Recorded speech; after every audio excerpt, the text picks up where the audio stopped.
Hello guys, this is Roshan and welcome back to the skill sage. और आज हम लोग थर्ड चैप्टर करने वाले हैं ऑब्जेक्टिव सीरीज़ का, जो कि है यूएस हेजेमनी। इससे पहले हम लोग दो चैप्टर कर चुके हैं, chapter 1 the cold war era और chapter 2 the end of bipolarity. But अभी भी आप लोग में से बहुत लोग पूछ रहे हैं कि पीडीएफ कैसे डाउनलोड करेंगे। तो आपको अगर पीडीएफ डाउनलोड करना है तो आप हमारे टेलीग्राम चैनल को सब्सक्राइब कर लें। देखिए, ये हमारा टेलीग्राम चैनल है, सेम है, ठीक है, द स्किल सेज से। और इनवाइट लिंक ये आप यहाँ पे देख ही पा रहे हैं, और इनवाइट लिंक कमेंट बॉक्स में भी पिन कर दिया जाएगा और डिस्क्रिप्शन बॉक्स में भी डाल दिया गया है। तो आप लोग वहाँ से इस लेक्चर्स का, इस सीरीज का हर एक पीडीएफ आप लोग वहाँ से डाउनलोड कर सकेंगे। तो चलिए आज का लेक्चर, आज का सीरीज चालू करते हैं।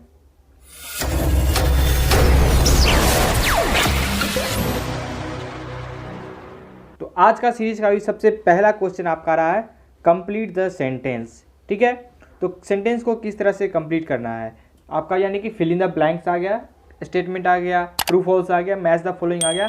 तो इस प्रकार के हर एक प्रकार के ऑब्जेक्टिव्स यहाँ पे हैं, ठीक है। और यहाँ पे भी फिर से आपको 40 से 50 क्वेश्चंस मिलेगा और वो पूरे चैप्टर्स को आपको कवर करेगा। बहुत लोग बच्चे कह रहे थे कि यूएस हेजेमनी जो चैप्टर है वो आ नहीं रहा है। ये चैप्टर आ रहा है, बट ये चैप्टर को चैप्टर 5th में मर्ज कर दिया गया है। कुछ टॉपिक्स को सिर्फ डिलीट कर दिया गया है, तो वो टॉपिक्स को हम लोग बिल्कुल कवर नहीं कर रहे हैं, जो कि आपके सिलेबस में नहीं है। यहाँ पे सिर्फ जो आपके बोर्ड्स में आएगा बस उसी चीज़ को हम लोग यहाँ पे कवर कर रहे हैं। तो सबसे पहले क्वेश्चन में आपका कह रहा है कि बताइए कि जो ट्विन टावर्स पे अटैक हुआ था वर्ल्ड ट्रेड सेंटर पे न्यूयॉर्क में, जो 2001 में हुआ था, जिसको 9/11 अटैक से भी जानते हैं, ये कैसा इवेंट था कंटेम्प्रेरी हिस्ट्री में।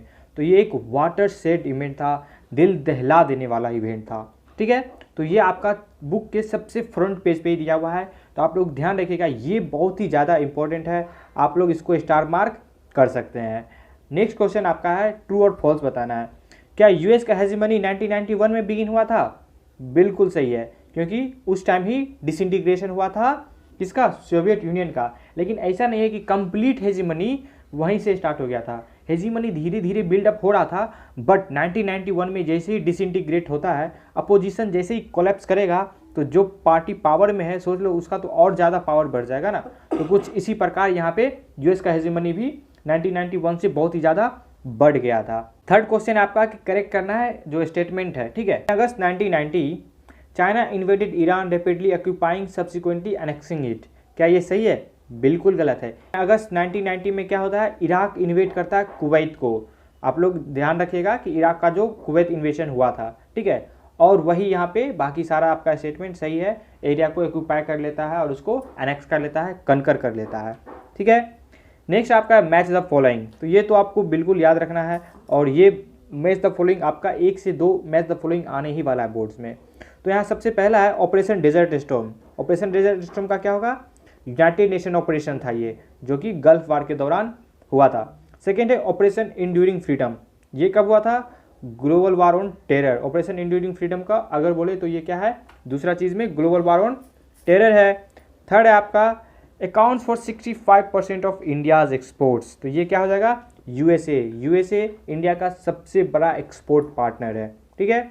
अलकायदा एंड तालिबान, तो ये तो सबको पता है, 9/11 अटैक।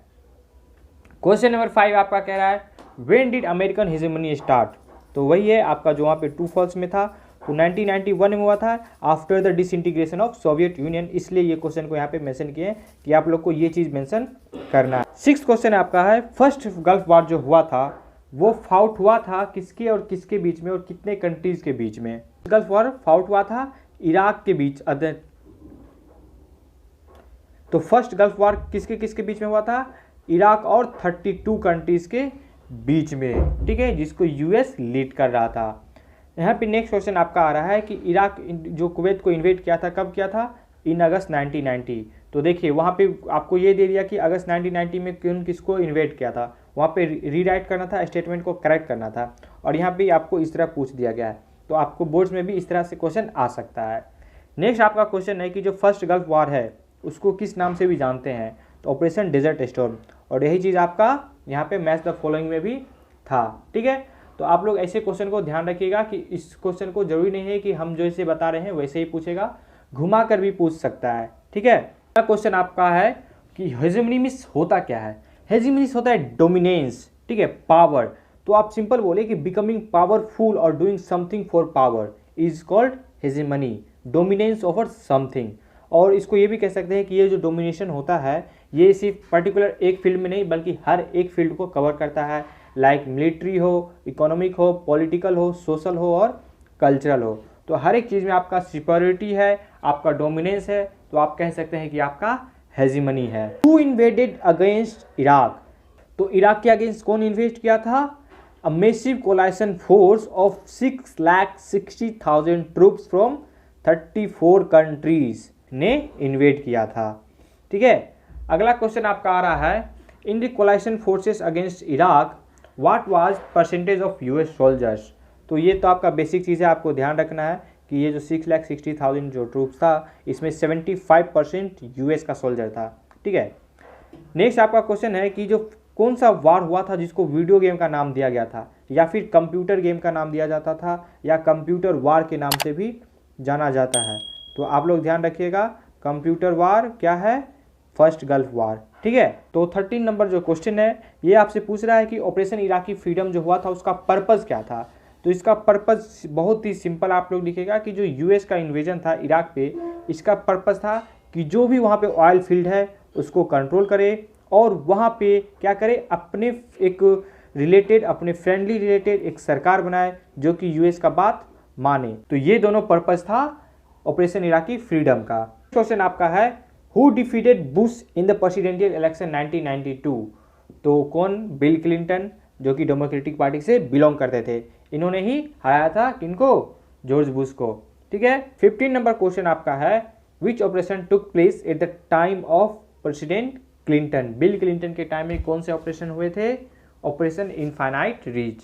ध्यान रखना है आप लोग को। ठीक है, नेक्स्ट आपका है कि 9/11 मत से आप क्या समझते हैं, जो यूएसए के संदर्भ में आप लोग बताइए। तो यहाँ पे बहुत ही सिंपल है कि जो वर्ल्ड पॉलिटिक्स का व्यू था 9/11 को, इसको कंसिडर किया गया था as a watershed event and as a terrorist attack in America on 11 सितंबर 2001। 1 मार्क्स का आएगा तो आप आराम से इसे लिख सकते हैं, 4 मार्क्स का आएगा तो आप इनको बिल्कुल अच्छे से एक्सप्लेन कीजिएगा, जो कि आपको पहले वाले वीडियो में जब चैप्टर पढ़ा रहे थे तो वहाँ पे आपको बताया गया है। नेक्स्ट क्वेश्चन है, टेररिस्ट अटैक जो हुआ था अमेरिका को, उसको क्या नाम से जाना जाता है? तो उसको 9/11 टर्म से जाना जाता है। तो देखिए इस तरह से भी आपसे पूछ सकता है, आप लोग ओह माय गॉड क्या क्या था, कौन सा टर्म था, वाटरशेड इवेंट था, क्या था? तो ये 9/11 टर्म के नाम से जाना जाता है जो टेररिस्ट अटैक हुआ था अमेरिका में।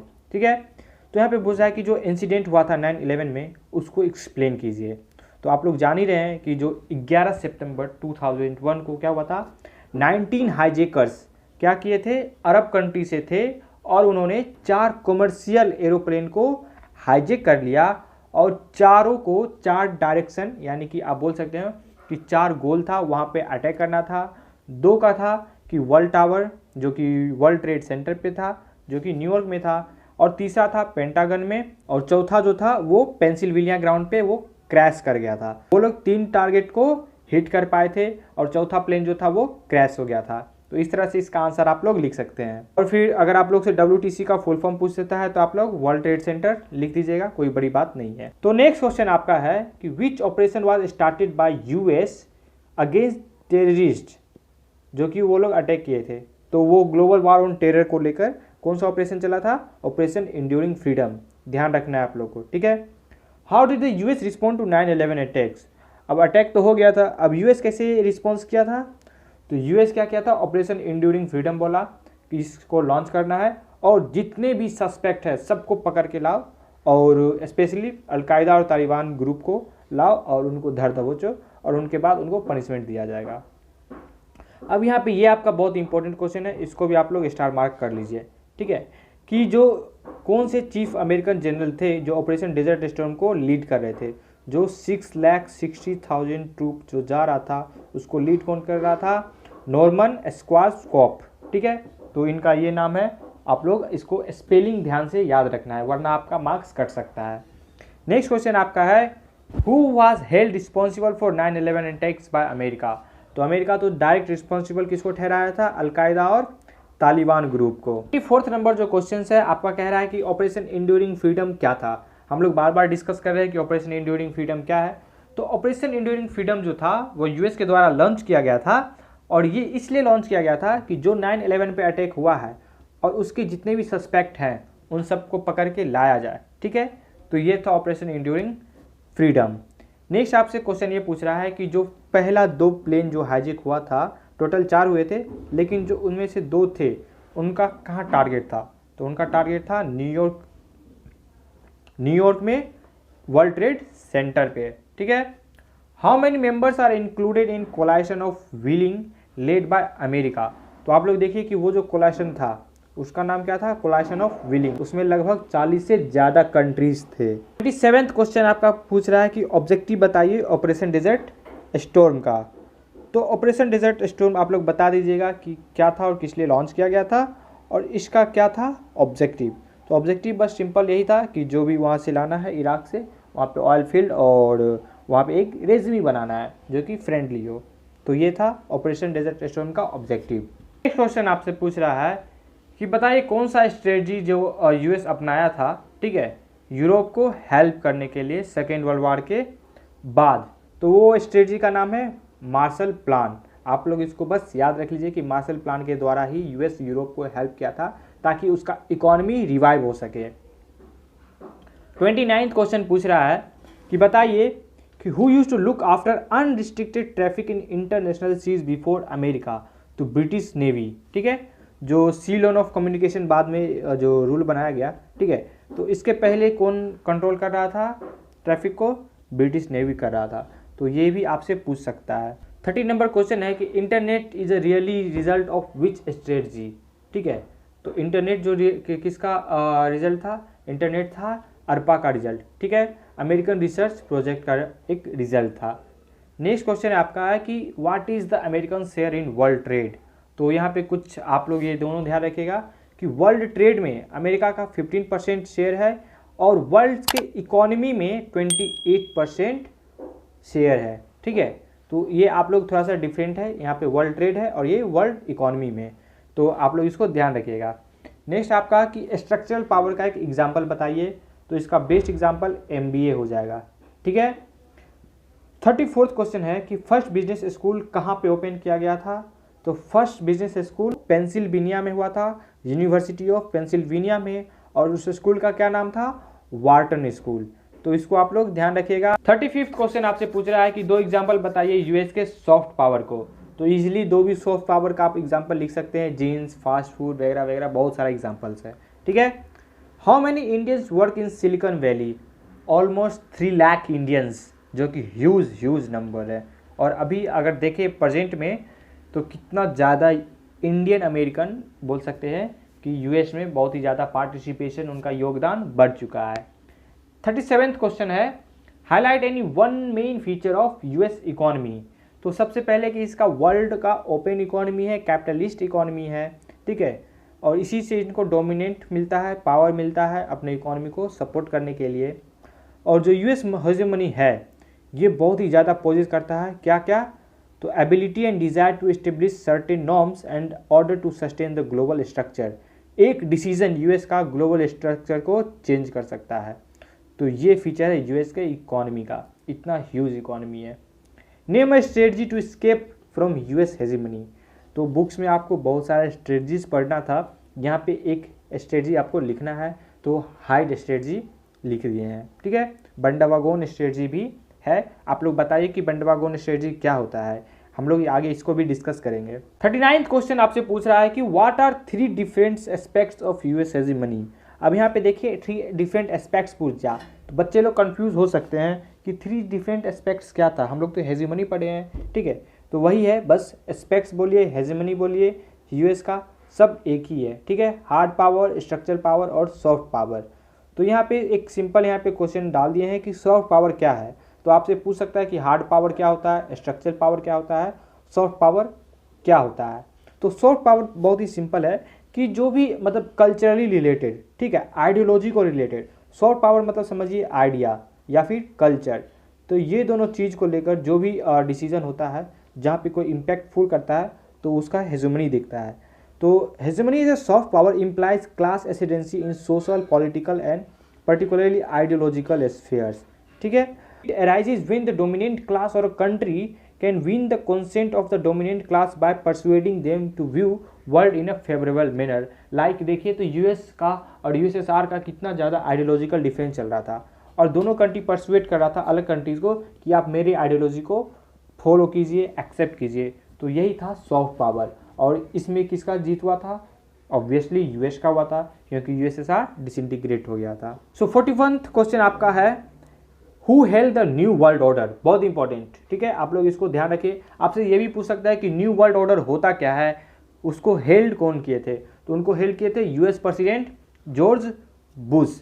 एकदम अच्छे से याद रखना है और आप लोग बताइए कि न्यू वर्ल्ड ऑर्डर क्या है। 42वां क्वेश्चन आपसे पूछ रहा है कि यूएन का जो कोलैशन हुआ था फर्स्ट गल्फ वॉर में उसको कौन लीड किए थे? तो अमेरिकन जनरल नॉर्मन स्कार्सकोप। इसको पहले भी देखें, ये क्वेश्चन रिपीट हो गया है, ठीक है। What do mean by bandwagon strategy? तो ये क्या है? यूएस के हेजीमनी से बचने का एक तरीका है, जो कि पहला तरीका क्या था? हाइड स्ट्रेटजी था, दूसरा बंडवागोन स्ट्रेटजी है, एक दो और स्ट्रेटजी है, आप लोग नीचे कमेंट बॉक्स में बताइए, ठीक है। तो यहाँ पे बंडवागोन स्ट्रेटजी कहने का ये मतलब है कि हम लोग छिपने के बजाय, हाइड स्ट्रेटजी में क्या था? छिपना था। तो यहाँ पे वही बोल रहा है कि हम लोग छिपने के बजाय, हम लोग अपोज करने के बजाय हम लोग क्या करें कि यूएस से ही एडवाइस ले और उससे बेनिफिट निकाले, ठीक है, उसके पार्टनरशिप में रहे और कोशिश करें कि पार्टनरशिप में बेनिफिट ज़्यादा इंडिया को हो। लाइक हम लोग ऊपर बढ़े कि इंडिया 65% एक्सपोर्ट करता है यूएस को, यानी कि हम लोग 35% ही इंपोर्ट करते हैं, ठीक है। तो यहाँ पे क्या हो गया कि हम लोग क्या कर रहे हैं, यहाँ पे हम लोग को एडवांटेज है 25 से 30% का बेनिफिट इंडिया को हो रहा है। तो यहाँ पे क्या है कि हम यूएस के साथ ही हैं लेकिन हमको यहाँ पे बेनिफिट हो रहा है, उसके हेजीमनी हम लोग मतलब उनका हेजीमनी हम पर नहीं चल रहा है। तो ये कह सकते हैं कि ये जो स्ट्रेटजी है बंडवागोन स्ट्रेटजी है। In other words benefiting itself by being under the hegemony of America instead of fighting against it. Okay, 44वां क्वेश्चन क्या है? Why was the operation desert storm fought against Iraq to liberate Kuwait from Iraqi control in 1990। तो Kuwait को attack कर दिया था ना Iraq, तो इसलिए कुवैत को हटाने के लिए, कुवैत को लिबरेट करने के लिए, फ्रीडम देने के लिए इराक से ऑपरेशन डेजर्ट स्टॉर्म को लॉन्च किया गया था। क्वेश्चन है कि कौन सा इश्यूज पे क्लिंटन फोकस ज़्यादा किए थे? तो आप लोग देखिएगा कि यूएस में क्या होता है, एक डेमोक्रेटिक पार्टी है और एक रिपब्लिकन पार्टी है। तो जब भी कोई डेमोक्रेटिक पार्टी का लोग आता है, ठीक है, तो वो फोकस करता है डेमोक्रेसी पे, democracy promotion, climate change and world trade पे। लाइक आप देखिए तो अभी जो बाइडेन जो आए हैं इनका भी क्या फोकस है, इन्हीं चीज़ पे, ठीक है। और जो जब भी रिपब्लिकन पार्टी के जो लोग आएंगे उनका बिल्कुल युद्ध वगैरह पे, ट्रेड लड़ने पे, तो उन सब पे थोड़ा सा आइडियोलॉजिकल डिफरेंस वहाँ पे चलता रहता है। इसलिए यूएस पर भरोसा करना बहुत मुश्किल होता है क्योंकि हमेशा लगभग कौन कब मतलब प्रेसिडेंट 4 साल का तो पीरियड रहता है और कैसे चेंज हो गया कोई, तो उनका टोटल आइडियोलॉजिकल ही चेंज हो जाता है। लाइक इंडिया देख लो, कभी भी अगर इंडिया में क्या होता है कि हर एक प्रकार के जो पार्टीज़ है, लीडर्स है, उनके अलग अलग मतभेद होते रहते हैं, ठीक है, आइडियोलॉजिकल डिफरेंस होते रहता है, बट इंडिया का पॉलिसी कभी डिफरेंट नहीं होता है। लाइक इंडिया का पॉलिसी अभी भी नाम का पॉलिसी चल रहा है, तो देख लो कितने सारे पार्टीज़ आए हैं बट फिर भी पॉलिसी सेम चेंज है, फॉरेन पॉलिसी सेम है, न्यूक्लियर पॉलिसी सेम है। तो इंडिया का ये पॉलिसी डिफरेंट नहीं होता है। जबकि आप देखें तो यूएस में भी ये बिल्कुल डिफरेंट हो जाता है, जैसे ही प्रेसिडेंट कोई पार्टी से चेंज हो जाते हैं। अगर डेमोक्रेटिक पार्टी का है तो अलग आइडियोलॉजी और रिपब्लिकन पार्टी का है तो अलग आइडियोलॉजी। तो ये हमारा लास्ट क्वेश्चन था और आप लोग बताइए नीचे कमेंट बॉक्स में कि आप लोग कितना अच्छा से इसको समझ पाए हैं और क्या क्या क्वेश्चन छूट गया है। अगर कुछ क्वेश्चन छूट गया है तो आप लोग नीचे कमेंट बॉक्स में ज़रूर लिखिए और हाँ, अपने दोस्तों में भी ज़रूर शेयर कीजिएगा ताकि उन्हें भी ये सारे चीज़ मिल पाए और उनका भी हेल्प हो पाए। तो इसी के साथ आज का लेक्चर समाप्त करते हैं। So guys, thank you for watching this video. This is Roshan signing off.